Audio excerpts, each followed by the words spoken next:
ভাইরে, আমি হইলাম গ্রামের ছেলে। আমি গ্রামের দৃশ্যই তুলে ধরি। তো ভাই গেছিলাম একটু কালাইগাঁও। কালাইগাঁও যাওয়ার পথে এত সুন্দর রাস্তা, মানে একদম খালি। দেখেন রাস্তার চারিপাশ দিয়ে যে গাছ গোছালি গুললে তো বহুতই সুন্দর লাগে। তাই আপনাদের মাঝে তুলে ধরলাম। তো কালাইগাঁও কে জন্য গেছিলাম, এই যে ভাই দেখতেছেন ঠোঙ্গা, মানে এই যে ওষুধের এটা দেখতেছেন ভাই, ওষুধ কিনবার গেছিলাম। মানে আজকে কয়দিন ধরে মানে আমার চাচা একটার বহুতই বেমার, তো চলাচল করতে পারবা। তো সবাই দোয়া করবেন যাতে চাচা ফট করে সুস্থ হয়। তো আমার ভিডিওগুলো যারা যারা দেখেন সবাই লাইক কমেন্ট করবেন বলে আশা করলাম, আর সবাই একটু ভালোবাসা দিবেন।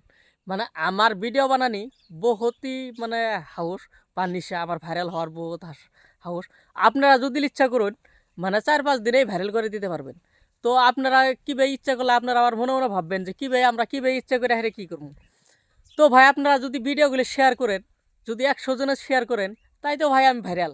তো দয়া করে আপনাদের তো পয়সা পাতি লাগে না, তো আল্লাহ নি ভাইরাল করে দেবেন আমাকে। তো সুন্দর সুন্দর গ্রামের দৃশ্যগুলো তুলে ধরবো। আমি যে গ্রামটাতে আছি এই গ্রামটার নাম হলো বননগুড়ি। এই দেখেন যেটা গ্রাম, মানে বহুতই সুন্দর। মানে এটা টোটালি হিন্দু এরিয়া, মানে যার জন্য বাড়ি ঘর দেওয়ারগুলো একদমই মানে পাতলা। মানে হিন্দু এরিয়াগুলো বাড়ি ঘর দেওয়ার বহুতই পাতলা। আর যেটা আঙ্গুর মুসলিম এরিয়া ভাই খালি বাড়ি আর ঘর। ভাই আমি দরং জেলার আসাম থেকে ই আসামের দরং জেলার থেকে কইছিলাম। আপনারা কে কোথায় থেকে ভিডিওগুলো দেখছেন একটু জানাই দিবেন। ভাই আমি ভালো ভালো ভিডিও দেওয়ার জন্য চেষ্টা করবো, যদি আপনারা সহায় সহযোগিতা করুন। যদি না করুন ভাই আমি আর পারবো না, আপনারা সহায় সহযোগিতা করবেন।